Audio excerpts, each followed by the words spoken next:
Good morning again. Welcome to another Kenny Cars and Coffee, or Cars and Coffee with Kenny. Those who've been with us well understand that, or has been suggested for those that catch up and watch in the evening, Whiskey Cars and Kenny. Anyway, I'm Kenny Brown, and over the next hour, we're going to try to share some extensive knowledge and experience in professional motorsports and building high-performance cars for well over 40 years. And also, I have my trusty toolbox. It's been with me for all that time, and it's been to just every major racetrack in North America. And somebody said one time, if that toolbox can talk, and that's pretty true. Today we got a lot of things to talk about. Let's see if we can get, oh, I see a heart-shaped wrench going up already. I like those. I'm going to talk about the top 5 starter mods for track. I'm going to continue on, answer some of the questions I couldn't answer last week on Aero. And I'm going to revisit the rear grip kit for a little bit, and there's a good reason for that. And then also, of course, your questions. Now, the questions that I answer here come from the Speed Therapy Society. And if you're not a member of the Speed Therapy Society, I recommend that you sign up, because it's getting to be bigger and bigger, and it's just a really great community. And to give you an example, get to the right page.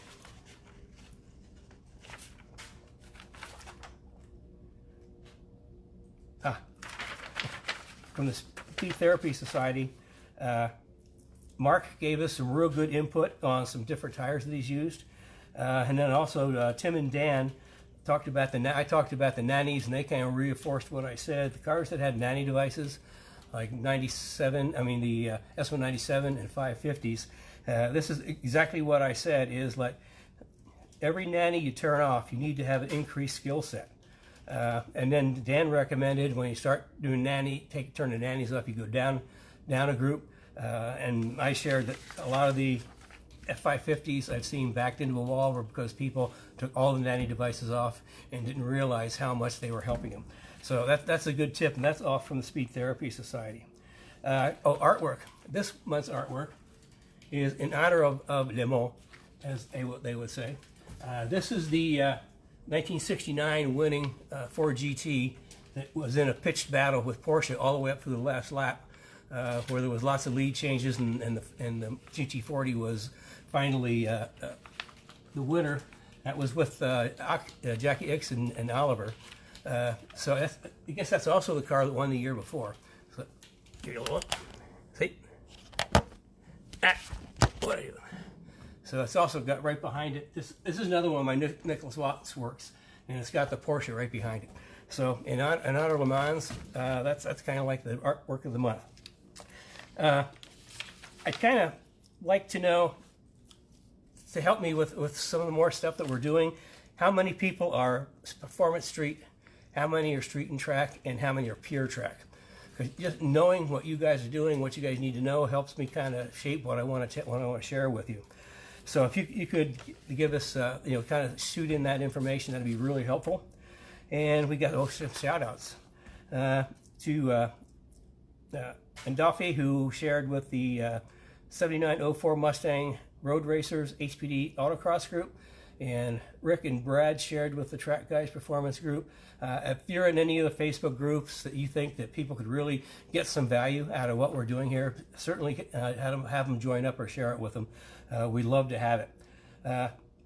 Before I get into some of the other things, I want to do a real quick revisit on the rear grip kit. Now, those who have been with us before kind of understand what the rear grip kit is about. Those that haven't, the rear grip kit is a solution.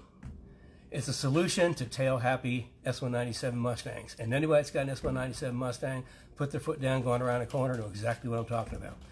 So the rear grip kit is a solution, and actually is a completely engineered system. Every part in the system is engineered to work with another part to get to the final result.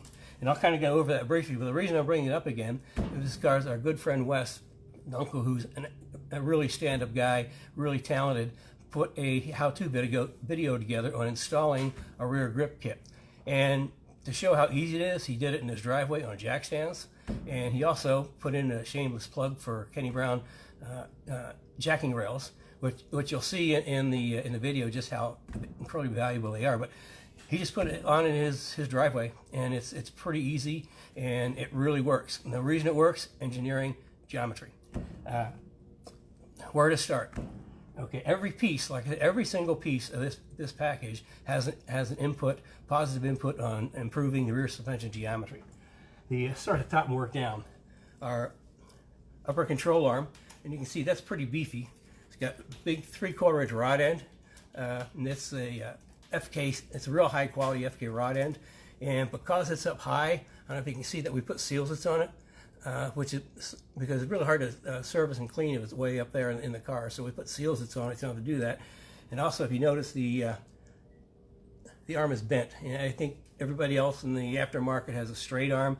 Well, if you're running a car low, a track car low, and you hit a big bump or go off track and hit a big bump, that control arm is going to hit the tunnel. That's why we curve this, so there's enough room for you to have a big bounce and not hurt the control arm more of the tunnel. Also, it's longer than standard, and the pickup point is a lot different, which supports the side view geometry, which is the instant center, which is anti-squat and anti-dive. We'll get into more of that in coming episodes. This is the traction, lower traction grip, and what it does is it moves the pickup point for the control arm 4 inches down. And by doing it, moving this 4 inches down and moving the upper control arm down, it brings the instant center, which in a lowered Mustang is out in front of the car. And instant center is where you get your anti-squat geometry. And it brings it all the way back toward the middle of the car. So we get good anti-squat. And as you know, anti-squat means anti-lift. So not only does it give you good traction off the corner, but it holds the back of the car down under braking, and anybody that's really hit the brakes hard in a stock Mustang knows how badly the back of the car wants to jump up. So that's another part that's engineered. To go with that is the lower control arms. And for lower control arms, I actually dropped down to a 5/8 rod end. The reason for that is the 3/4 inch rod ends are big and heavy, and it's pretty much overkill. Also, most 3/4 rod ends that are used in the aftermarket are kind of two-piece, which are formed. It's, you know, they're okay, but they're not really high performance rod end. These are super high grade FK rod ends. And you notice there's a difference on the spacers on either end. Well, the reason for that is the stock control arms, if you look down, they're splayed out at the front. Well, without getting too detailed, by splaying out the front, if you were to draw line back to the point of convergence and then a line through the roll center, it's pointing up in the air, which you don't want that. By making them parallel, and what this does is straightens them out and makes them parallel to center line. In every race car I've ever worked on, control arms always parallel the center line. By doing that, there is no point of convergence, which means the point of convergence is infinity, which means now the roll axis is parallel to the control arm. I know it's a lot. But the other thing we do is, you know, that little ring? What happens is, because we put the rod end so close to the end, just in case it wants to roll over, either at the chassis or at the back, this rubber ring is going to catch the rod end so it doesn't roll over and start clanging and banging. Okay, what are we down to? We're down to the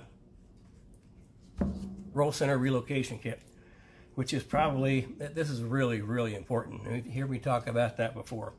We take this is the axle side of the roll center relocation kit, and we move the roll center down about 4 inches. It goes from the center of the axle down to the bottom of the axle, which is, in my Trans Am days, that's where we put the roll center on the live axle. That's about as low as you can get, is on the bottom of the diff. And we did that with the Watts link horizontal. That's a little hard to do in a car. So bringing the panner bar does the same thing, because where the panner bar crosses the center line of the car, that's your roll center. And as we talked before, the roll center stock Mustang is up high. It's in the middle of the differential. And I'm sure you've been driving around a corner, you go around a spirited corner, and you know, it kind of feels like that inside tire, the back of the car wants to get loose, the tire wants to get soft. Well, what this does, it brings the roll center down, so the car doesn't want to roll up as much. And what we do by bringing the rear roll center down, the front roll center up, it kind of flattens it out with the connection between the two. So the roll around the corner is so much less. And what that means is you can actually get back to the gas a lot sooner. You don't have to wait as long for the axle to settle, because that's a big thing going around a corner. You hit the gas too soon and you overload the outside tire, and you know, you get happy loose. With this is that you're able to get to the gas sooner because you haven't rolled up as much and you kind of flatten that roll connection out. And you can get to the gas. I'm usually at least 50, 75% on the gas before I hit the apex, which gives me incredible corner exit speed. And corner exit speed is, the faster your corner exit speed is, the higher your terminal speed at the end of the straightaway. So, you know, getting a jump off the corner makes you faster down the straightaway. And I mean, I'll give you a good example of that. You know, GT500s are great cars. They're really fast, but they've got a lot of engine and they've got a lot of weight in the front. So they're not going to be as nimble, which means in coming around the corner, I mean, it's just going to take them. They're not going to have quite as much grip at the front. They're going to have to slow down a little bit more. And then because of all the power and torque, they can't really get into the throttle heavily. They have to feed the throttle in. Well, because of that, in tracks like Road America, I mean, I come around the corners and I'm in the gas right at the apex or before, which means I'm carrying just a boatload of speed off the corner and I end up passing the GT500s on the straightaway. So it's not always about power. You know, real speed comes from the chassis. And of course, driving. You have to learn how to drive. So by moving the roll center down, then we brought the roll center down in a combination of lower roll center, the instant center coming back to the center of the car, which gives anti-squat, and the control arms being straightened out, which improves the roll axis. I mean, everything works together. And there's somebody that we were talking to last week that was really skeptical of taking the sway bar off. Trust me, what the geometry does, it negates the need for a rear sway bar.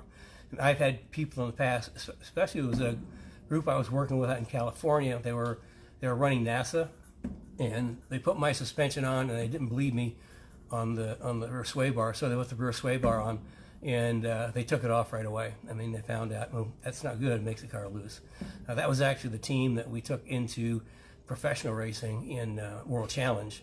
That was the Paul Walker and Rodos team, the ever-evolving, the turquoise cars, which are beautiful cars. Always evolving. Always evolving, that's what it is. So anyway, rear grip kit, it's something every S197 Mustang needs, whether it's a V6, a GT500, especially GT500, or a GT. It just changes everything in how the car works. So moving right along, and of course I'm going to answer questions as you send questions in. We'll try to get to them as we go along too. Got the shout outs. See, I have to have help. I can't remember all this. And of course you're going to see Kerry put up signs and tell me things to do, like now. If you're just joining us. Oh, if you're just joining us, thank you. I'm Kenny Brown, and this is Kenny Cars of Coffee Kenny, or Whiskey Cars and Kenny. And I'm sharing as much as I can of my knowledge to you from my experience, and if I can help you not make the mistakes I did, then it's a good day for all of us. So, and like I said, the Speed Therapy Society, if not in there, get in. You know, Mark and Tim and Dan shared some really good information there, and we're going to keep putting up more and more resources into that. And we got Mark. I'm not even going to try to pronounce your last name because I don't want to embarrass myself. It's McIsaac. McIsaac? Okay, McIsaac. Okay, I can see that. He has a big question. In fact, there's a number of questions in one. Car setup, tuning, tire temperatures, pressures, fine-tuning camber, when to do it, bump, rebound, what feedback the driver should feel with changes, oversteer, understeer, etc. Car setup is an enormous topic, which I would like to see more of. Good. That leads me in, another segue, into we actually have a date for the 5-day workshop. And it is June 22nd to 26th. I told you we had, we have a lot to get ready for this. And are we ready? No. But, I can't keep putting it off, so we're just going to go and do the best job I can. And it's going to be 1 hour each evening, Monday through Friday. And you can sign up in the Speed Therapy Society. That's a private Facebook group. And if you can't make it live, then you'll be able to see the replay in Speed Therapy Society. And also, Carrie says that if you would like to attend without using Facebook, then send her an email at info@kennybrown.com, and she will hook you up so you can watch it without having to go to Facebook. I know a lot of you guys just don't like Facebook. And in that, what I'm going to try to cover, oh, I see questions coming up. All right. What I'm going to try to cover, in the 5 days, this is going to be a lot. is going to be the first day where this is the first critical step in transforming your driving experience. Oh, by the way, that's the name of the workshop, is Transforming Your Driving Experience. The first day is the critical first steps in transforming your driving experience. Day 2 is building your performance platform, part 1, which is handling suspension geometry. Day 3 is building your performance platform 3, which is brakes, wheels, tires, cooling, safety. Day 4 is dialing in your car for maximum driving experience. And day 5 is tips, tricks, and driving techniques, car preparation, and we'll also answer some questions. Now, how are we going to get all that in 5 days? I'm going to try. Do my best. I guarantee it's... Here's the thing. If you've been with us since the beginning, you're going to see, again, a lot of what you've already seen. However, this is going to be put together in... This is how you do it, step 1, 2, 3, 4, 5. It kind of gives you the way to go through how to think about what you want to do and go through the whole process. Now, it's going to be primarily, because most of our questions about S197 track cars, it's going to be primarily about S197 track cars, but also what applies to a track car also applies to a street car, and also applies to the SN95 and Fox guys. Although we don't have, we got full suspension for the 99 to 04 Cobras, and we don't have a lot for the other cars yet. I mean, it's one thing that pains me, because we haven't got into a new shop yet, because some of you know we had a really bad experience in Chicago with a company up there we licensed our brand to that I won't go into, but we're still recovering from that. But the shop's coming, and when I do, man, you blow you guys away what kind of stuff I'm going to come up with, especially for SN95 and Fox. I mean, you guys may be top on my list. So anyway, that's the 5-day. And so getting back into... Okay, last week we had some Aero questions I could not answer because I didn't, in my mind, I couldn't see the cars. So Steve asked about the rear spoiler on the Boss Laguna Seca, if it's effective. You know, I remember once, of course, once I look at these things, I remember. It is effective. I've never seen any, wind tunnel data, so I can't be specific, but I can tell you the positioning of it is off the trunk. It's got a little lip in the back. It's gonna help push the air up and create a little negative behind the car, which will add rear stability and rear grip. So I mean, I'm going to say yes. Certainly, it's better than nothing at all. Trust me, it's better than nothing at all. And then Brian asked about the 08 GT500 hood. Is it good for venting? And the answer is yes. I mean, those are the ones that have like the square openings in the front that are blocked off. That's a great opportunity to open up the venting. You can just open that up as much as you can, get as much area. And if there's anything in the aftermarket that has kind of like slats pointing backwards, that would be really helpful too, because that'll just help channel the air, and so it doesn't tumble so much. And also in the very front lip, if you just put like a little piece of aluminum angle that sticks up about that far above the very front of it, that's going to create negative pressure, which is going to help pull air out from underneath. And adding more air to the front, or getting more air out of the engine compartment, we talked about, helps cooling, and it helps front grip tremendously. And you can adapt any of the GT500 hoods that have sort of an opening. You certainly can adapt that somehow to make the opening work even better. And a good example of that was last week we talked about how I put carbon louvers on George's car to help with cooling, and he didn't want to get a vented hood because he just bought this carbon hood. It's like an 03, 04 Cobra, which has kind of like the depressions in the front. Well, if you saw what I did is I cut those depressions out, open that all the way up, and then put in some carbon louvers, which really helped improve the aerodynamics. And we put that up. I think that was on Speed Therapy Society, wasn't it, Carrie? We posted the picture of George's louvers. Yes. Okay. While I'm on George's car, see if you guys can help me. George really wants a new Kenny Brown GT4, but as we talked about before, if he brings another Mustang home without selling the one he has, he's gonna be sleeping in it.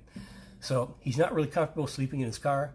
So if you guys could help me find, let me put it this way, a worthy buyer for George's car. And this has to go to somebody who appreciates cars and is very special, because this is kind of a one of a kind. I'm going to read down. We'll post up what all's in it, but I'm just going to read down kind of like the highlights. I originally built it in 2003, so serial number is 2005. Serial number is 05003C CSR. We turned it into a full CSR in 2010 when we upgraded it. There's got to be way more than $80,000 in this car, I got to tell you.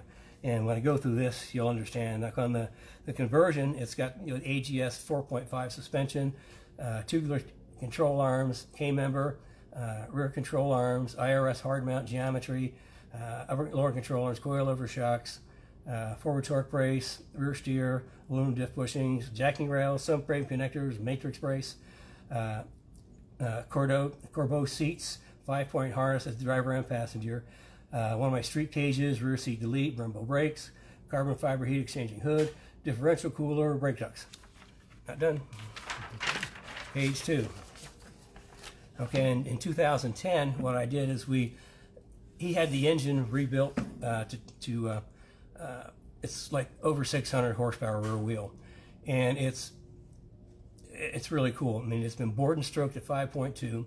It's got titanium liners, diamond pistons, forged rod, forged pistons, ported heads, and it was tuned by Brenspeed, and it comes with preset tunes depending on what ambient temperature it is.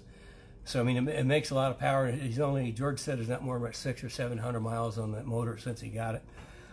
He got it so he could try to keep up with the Corvettes on track, and he found out that pure power wasn't the answer. And it made him quicker, but he still couldn't catch the Corvettes. He realized that he didn't quite have the skill set to catch up with the Corvettes, and he was only marginally quicker than he was without all the big power. So it kind of leads into what I'm saying, that you don't need big power, but if you've got it and you control it, you can do well. See, the other upgrade that we did, carbon fiber deck lid, and with a wing mount, and it's got a G-Stream wing, which a lot of you know my late son Paul helped develop. And also, speaking of G-Stream, that's a lot of you may know that it's out of production. The guy that was doing it is retiring, and so he's not doing the wing anymore. However, let me know if you're interested, or anybody else is interested, because we've been talking about them. Maybe bringing the wing program forward if there's enough interest. So anybody that's interested in G-Stream, and as you know, my late son Paul helped develop it, and that was the standard wing on the 302 Boss S Mustangs that ran in World Challenge and every place else. Okay, got off track. Hood louvers. Moved the battery to the trunk, right rear of the trunk, because that's where lightest part of the car. We upgraded the charge cooler to a super big heat exchanger. Relocated the battery to the trunk. We also moved the air tank for the supercharger to the trunk, and to do that we also put in a super high performance water pump. We did put side skirts on it, which you heard me talk about. Front fender flare openings, and you'll see pictures of that, and I'll talk about that in a minute. And to do the front, we actually put a Mach 1 chin spoiler on it, which helped us get a flat surface so I could work off of that. So we put the front corner splitters and new lower air dam. And the corner splitters, you can pick up a lot of downforce in the front corner of the car where the air is rushing around. And I talked about here, we called the side skirts we talked about before. That's a flat plane. But on the rocker arms, that helps keep the air from rolling under the car and adding pressure to the back. And on the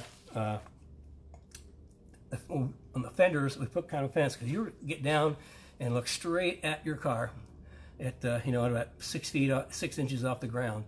You're going to see the body kind of curve. If you're looking on the driver's side, the body kind of curves in, and you're going to see about this much of the tire sticking out. Okay, when the tire sticks out and you're rushing through the air hits that, and it goes into the fender well, which you don't want. So we actually put a little fence, which kind of just real thin ABS that follows the fender up to the top, and it's just wide enough so you can't see any of the tire sticking out, which also is another downforce helper. And I think there's pictures in what we're going to post on George's car. And then around, we focus on the corners. That's where we pick up a lot of downforce. And that's kind of an interesting point. If any of you've seen like the prototype cars or like the major GT cars, IMSA cars, and you see the front splitter is kind of odd. You know, it has a big splitter on the corners. It comes, and then up the middle, it kind of comes up, goes down, and another around the corner. The reason for that is they're using the corners to create front downforce, because you know that's where, and you see on George's car how I do that, is create downforce on the front corners. But that little hump in the middle, what they're doing is they're inviting air under the car, and by that they have the aerodynamics really worked out. So they invite air under the car, it flows through, it goes back, it goes to the rear diffuser, and it actually creates downforce in the back. So, but you have to have a perfectly flat car, and I think someone asked about making a flat car from an SN95, and you know the answer is, will it help? Yes. I mean, anytime you can flatten out the bottom of the car, you kind of like tidy up the air. Is it something that you really notice on a track day car? You know, probably not. But it does. I mean, it does help. But you also have, if you flatten it out, then you have to have the side skirts to keep the air from rolling under, and then you have to have a diffuser in the back to help channel the air out and up. And as we talked about before, diffusers actually help the rear wing be more efficient. So it's kind of like a twofold thing. But anyway, that's why the front is mounted up, because they are inviting a certain amount of air. They calculate how much air they want. They're inviting a certain amount of air under the car, which they flow all the way back and out the back. So a little sidetrack there. What did I miss here? Chin spoiler, corner splitters. Oh, we upgraded the front struts to cone double adjustable. Back then, I didn't have any other choices, but we have a kit that slid over the conies, which made them a coilover. Cone double adjustables, and converted the fronts to coilover, and of course we had coilovers in the back for the IRS, and then we upgraded the springs for track. So, I mean, seriously, I mean, he's asking like $39,000, and the engine probably cost him close to that. So, I mean, I would like to see this go to a really deserving person, somebody who's a real Mustang person that'll kind of cherish it and take care of it, because it's pretty special, one-of-a-kind car. So if you guys know of anybody, let us know. I mean, I'm sure George will be eternally happy because he gets his new Kenny Brown GT4. So anyway, it's kind of a little sidetrack, but it all started with the scoops on the hood. That's clever. I want to pat myself on the back for that. Okay, what are we up to? We are up to, oh, I didn't get finished with the Aero stuff. I got sidetracked. Chris wanted to know on his 10 GT500 if the fog lights are set in, would it be effective to put tape across the holes? The answer again is probably yes, because that's where the air wants to move really fast around the car. Is it something you feel and notice? Maybe, probably not.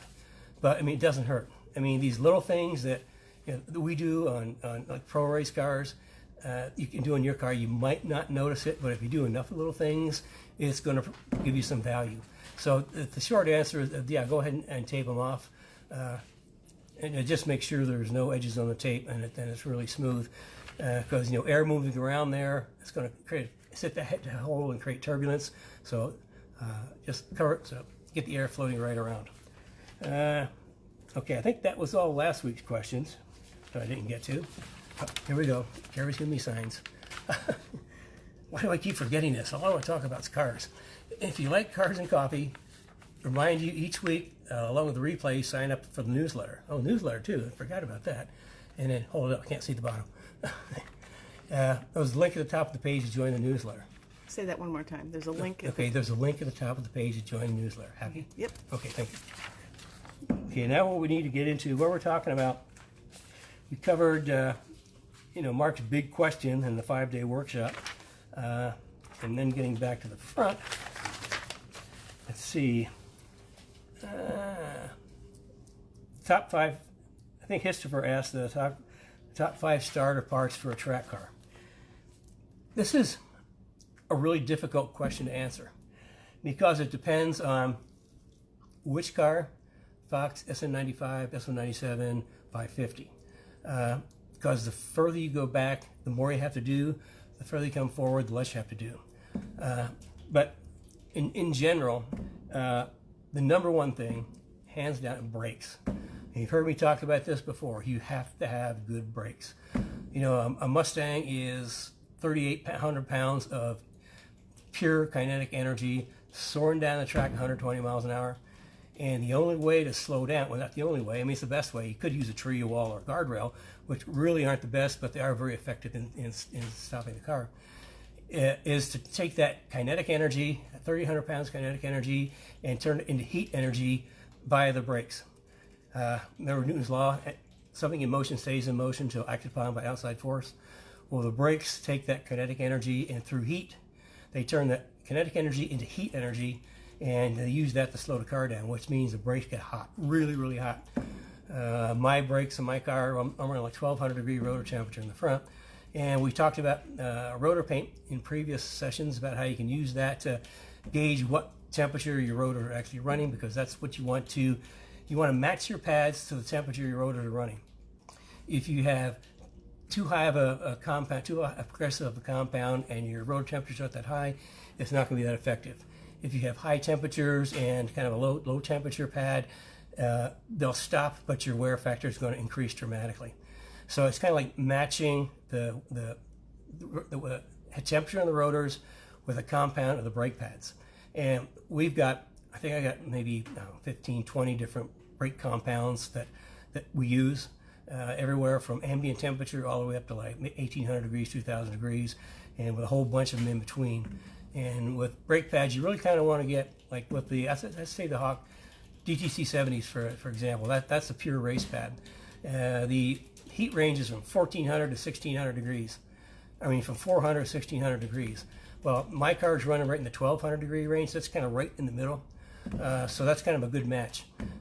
We've also got some other pads that have a broad, our new G-Lock pads that we're using. I've got more compound choices in there and more different heat ranges, so that we can kind of match that up. You know, just set a 15-minute call up with Carrie. Again, I do 3 or 4 times a week. I'll do a free 15-minute conference to answer some of your questions that are a little more complex than trying to answer during our episodes. So if you've got a brake question, you want to know what brakes to use, give us a call, and I'll give you the right pad. If you're just starting out, if you're intermediate, or you're just super car guy, track car guy, I got the pad for you. And also brake fluid. Brake fluid is super important. Stock brake fluid will boil at the temperatures. Remember, talked about like 1,200 degrees rotor temperature. Well, the calipers are getting hot too. The brake pads get hot. They put heat in the caliper. Caliper puts heat in the brake fluid, and stock brake fluid will boil. And when it boils, you'll go to hit the brakes, nothing. Then you have to use the alternative methods of slowing down, which is a tree, guardrail, wall, things like that, which you really don't want to do. And so high temperature brake fluid, I talked about that before. We carry Bear, which right now is the highest dry boiling point brake fluid. So that's super important, and we carry that. And then aside from brakes are number one. Now, whether it's you're just starting and you have your stock brakes, get brake pads, get high temp fluid. That'll start you out. If you get going a little more, you're going to want to upgrade from OE type brakes into something that's a legitimate track brake. We've got, for people that just have standard brakes, we've got 2 upgrades. We've got like and we work with Bear a lot. We've been doing that for years and years. The Pro Plus, which is a great street brake, 6-piston caliper, uses a street type pad, and it's good for, I mean, I used to say it's just for the street, but we actually had a customer that ran a whole season in HPD with these brakes, and they were fine. We just used really good brake pads. But then he upgraded to the Kenny Brown Pro 4R brakes, which are serious race brakes at a bargain price. I mean, they're true, honest to God, professional race brakes at half the price of Brembo GTRs. So, I mean, brakes is number one. And then from there, depending on the car. Remember, I always talk about the performance, building your performance platform, which is chassis, suspension, wheels, tires, brakes. Well, obviously, brakes come first. After that, it's like chassis and suspension. If you've got a Fox SN95, you've got to do something with the chassis, because those are real flexi flyers, which is jacking rail, matrix brace, and subframes. S197, jacking rails, and the matrix brace. The 550 cars have a pretty stiff chassis. We really haven't addressed that yet. So getting your chassis, suspension, wheel, tire, brakes, and then you get the suspension. the first upgrade in suspension is going to be springs and shocks. And you know, I'm a big proponent of getting the right springs and shocks under the car, getting the shocks match to the springs match to the shocks. And I use much higher spring rates than anybody else in the aftermarket. And that's because I've got much more experience at this than anybody else in the aftermarket. And real briefly, the factory springs that's selling on a 197 are like 175 front. You can get aftermarket springs up to 220, 225, and that's about as high as they'll go for just aftermarket spring, but you have no control over ride height. My touring package starts at 350, and then my street performance goes to 400. And you say, oh, that's a lot. My intermediate track, for somebody that's still running street tires, intermediate track would be 500 or 550 front springs. And if you're full-time track, experienced in running sticky tires, 650. And you're gonna go, oh my God, that's a lot of spring. Well, not really. As you go further up, like for the World Challenge cars, my late son Paul drove, that's Pirelli slicks, professional driver, you know, we're 850 to 1,000 pounds. Now, trust me, you do not want to try putting 850 springs in your car, because you will find yourself in the weeds very, very quickly. It's kind of like turning nanny devices on. You know, every nanny you turn off, you have to increase skill set. Well, same thing with springs. Every spring grade you go up, you have to improve your skill set of driving. So that's why I like to start people that are just starting out. I'll start them at a spring rate. The softer the spring, the easier the car is to drive, which is why I start people soft. And then we can move them up, and we, like the JRZs we use, are like probably top shock, my favorite shock. We can start somebody at like a 400-pound spring and take them to a 600-pound spring over 3 seasons, because the coiler just pop one spring off and take it off.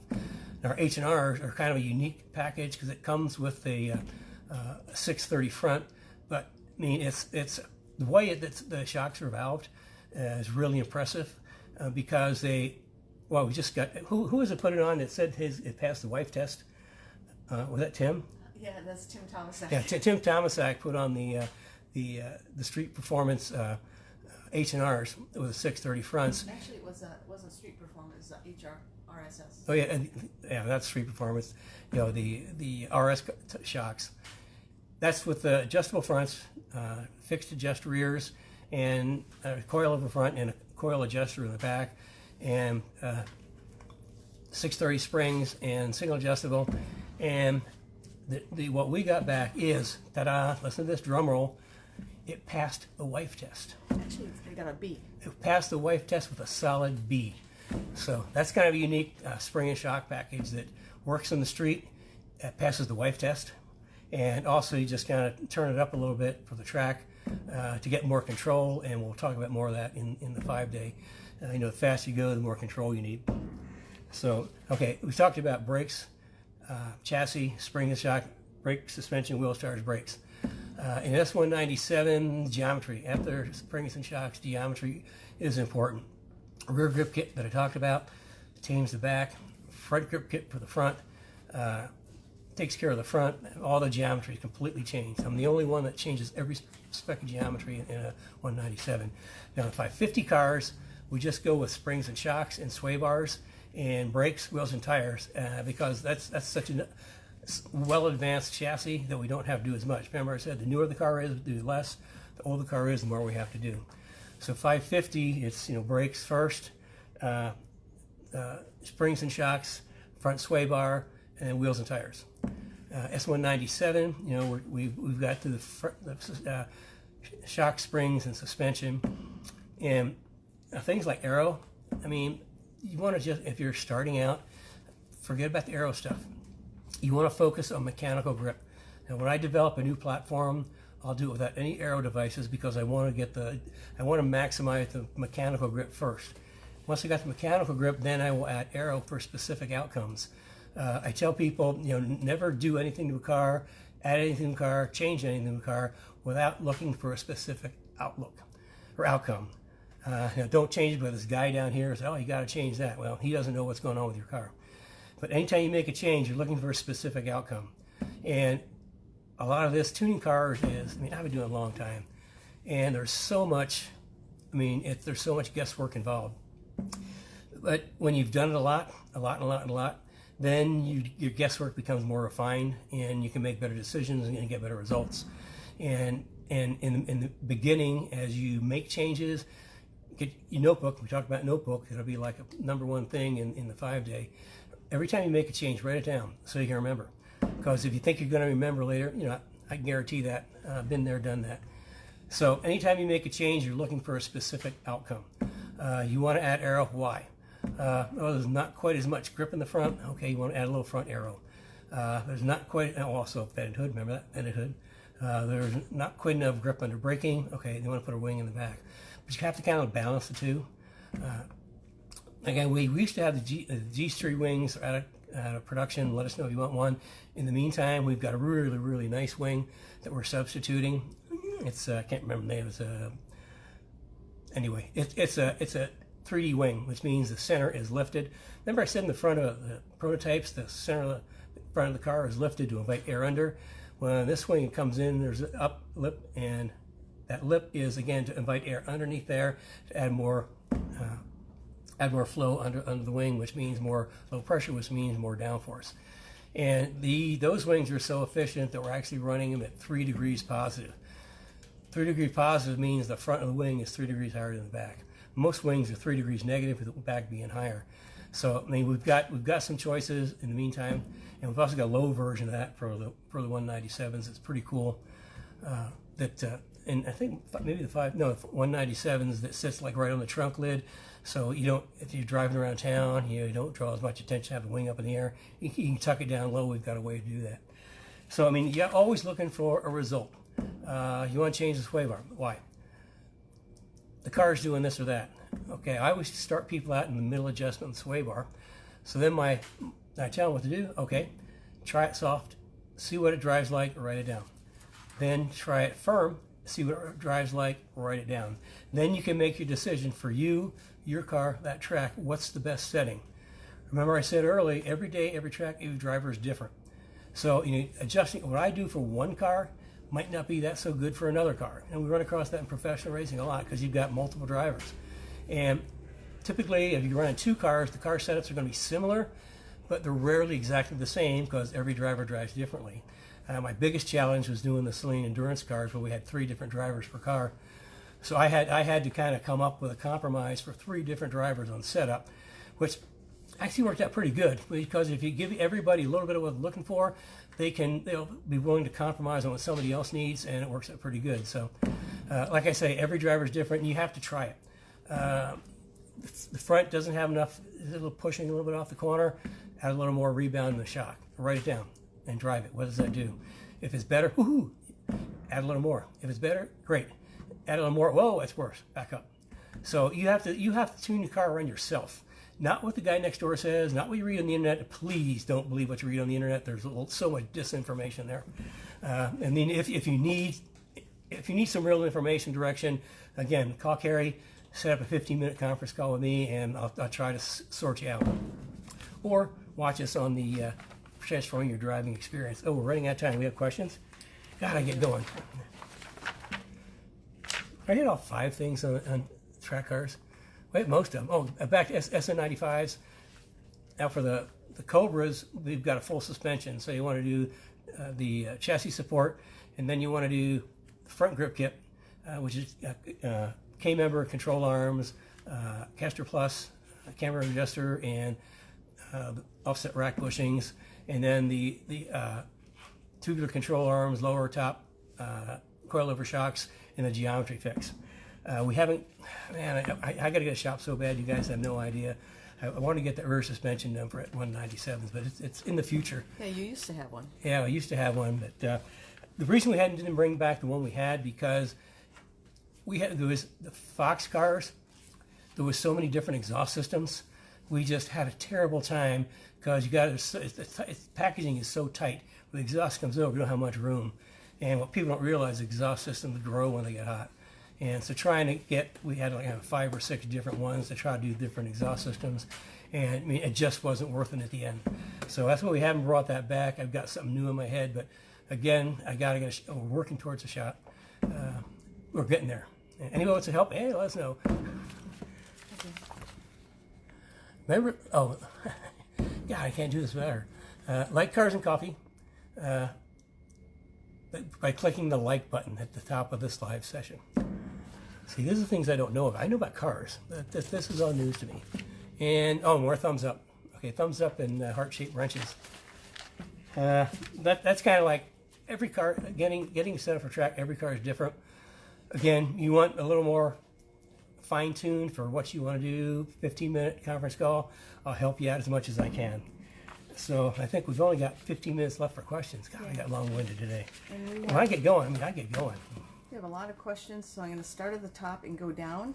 And we may not cover all of them. If we don't, we will. And what we don't get to this week, I'll try to get to next week.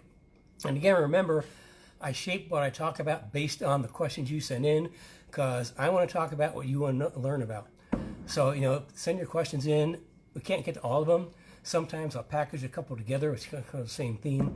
But we'll go through what we got today and what not. We'll carry it next week. And between that and questions that come in on the Speed Therapy Society, I'll kind of craft what I want to talk about. Like I say, Carrie asked me what I want to talk about, starting Tuesday. I said, I don't know. And then Wednesday, I don't know. Well, what questions are coming in? I sit down, start looking at the questions, and by Friday, I sort of got figured out what we want to talk about. So actually, they need almost 4 days to get ready for one of these. Okay. It's Facebook orders this differently. I was at the top, and now I can't get there. So we have a number of questions on Fox and SN95, and I kind of mentioned that we were having a conversation about maybe doing a separate webinar on each platform, and I think that if you like that idea, once you give us a thumbs up, or not a thumbs up because we can't tell it, give us a yes in the comments if you would like to. Make a comment that you'd like a separate one for. I would combine Fox and S197 because underneath they're pretty much the same car. And then S550 and S197. And yeah, 550 and 197s, or we have more 197 people out there. So that's obviously I'm kind of focusing on that. Plus we have the most products that affect change to the car on that too. Oh, getting back to the 5 things: brake ducts. You get brakes, you get going fast, you need brake ducts. You got to get cool air inside the eye. Brakes cool from the inside out, and if you don't get brake ducts, you're going to run real high brake temperatures, and the higher the temperature, the faster your pads are going to wear out.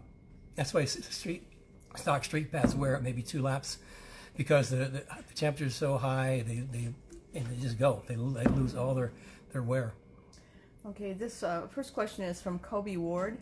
If I already have a Watts Link Phase 2 axle mount installed on my S197, do you recommend lowering the prop to the lowest position and adjusting the sway bar to the softest setting, or possibly removing?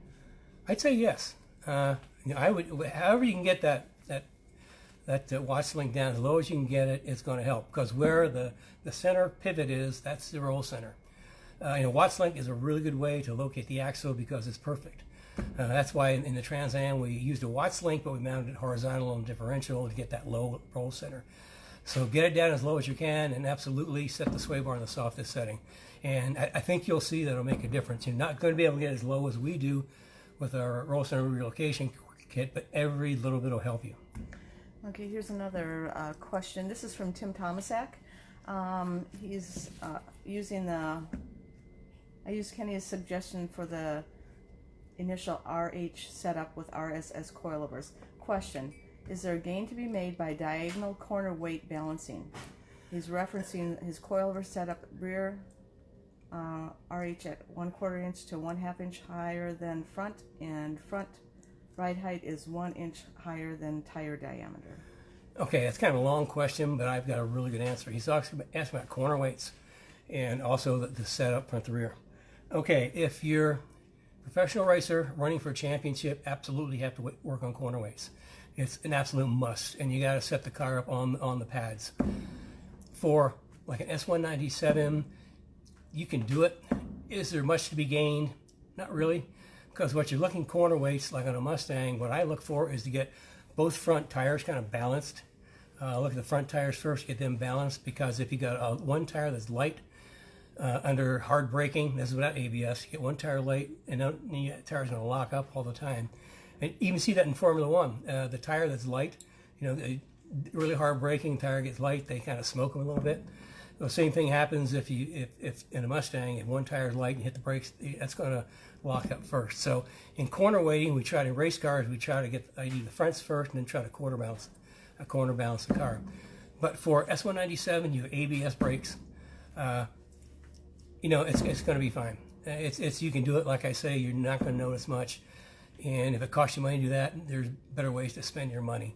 And as far as the, the rake, the tire about an inch above the back, and the back about a quarter, half an inch above the front. And here's the thing: if you do corner weights and start playing with the getting the weight right, and you're not going to have any two corners that are going to be right as far as ride height. Every front, left, right front, they're going to be different. Right rear, left rear, they're going to be different as far as ride height because you're going for the corner balance. So I just want to get the cars, kind of set up so they're looking good, and that kind of gives you like the best balance between front and rear. Did I get everything? Yep. Yeah. Okay. I'll let you take. Now this is from Wendy, and she just purchased our front grip kit for her S197. She already has the rear. She has a question on my K member having. She has it all apart already. I thought about upgrading my oil pan to the Canton for the money. Would I be better getting the volume of oil in the pan or putting in 3 quarts of Canton oil accumulator in a 3-quart Canton oil accumulator? Either one. Either one of those will work. It just depends on your budget and what you want to do. What an accumulator is, for those that don't know, it's this cylindrical tube that when the car is running, you run extra oil in the pan, and when the car is running, pressure kind of pushes into this tube and compresses it all the way back. So if you happen to run out of oil going around the corner, instead of having oil starvation, that extra buildup is pressurized and it'll just put oil right back into the system.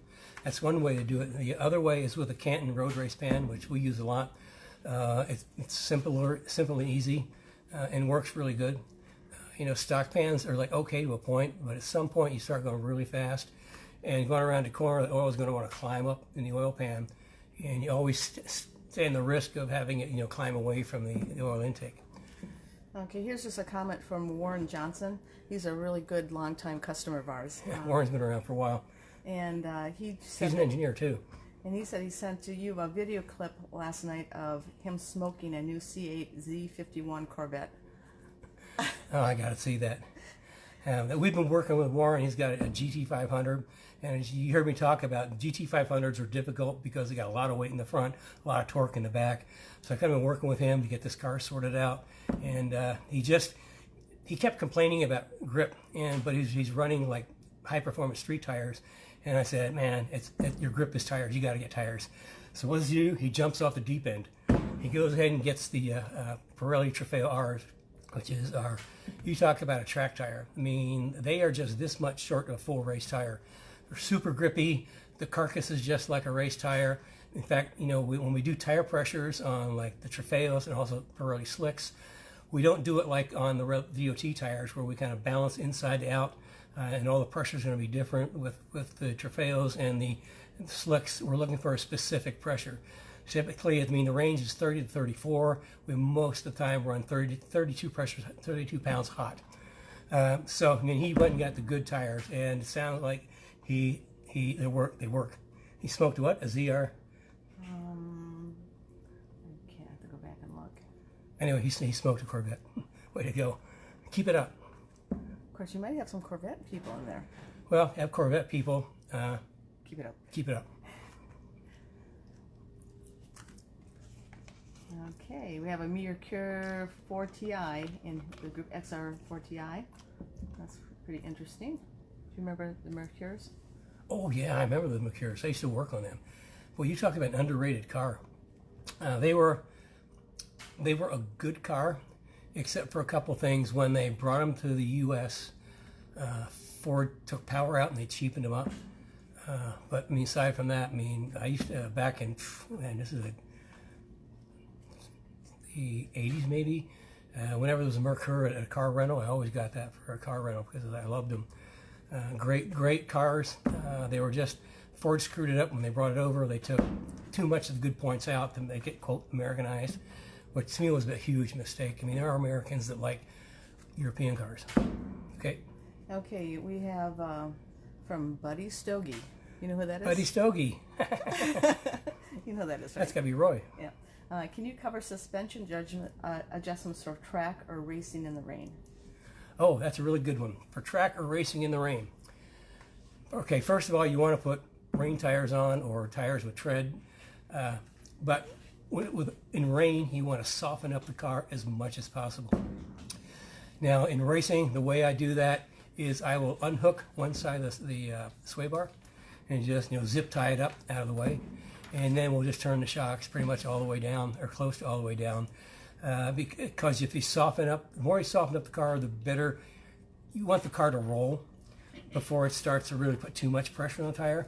Remember I said we put a high spring so it doesn't roll so much, so you get good grip. Well, in the rain, you don't want it to roll, so you want it to roll more so that the car rolls a little bit more before you start putting too much pressure on the tire.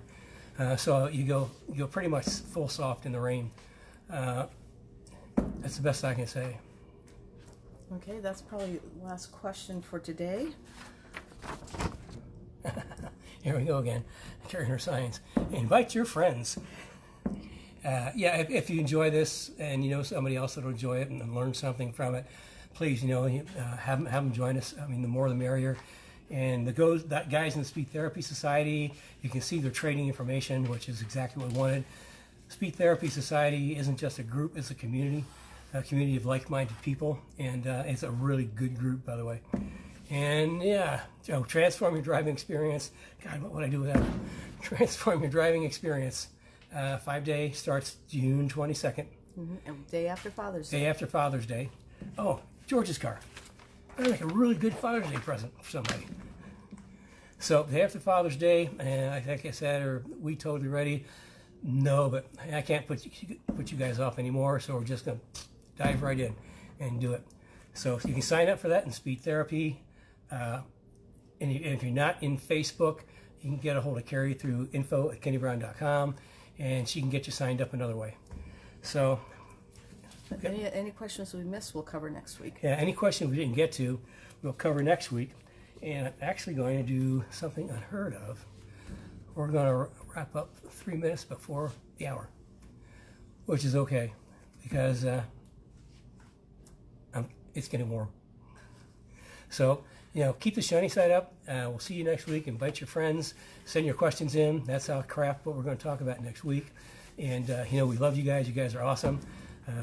Keep all this stuff coming in. And, I'll figure out what I'm going to talk about next week, about midweek, and we'll let you know. So then, see you then.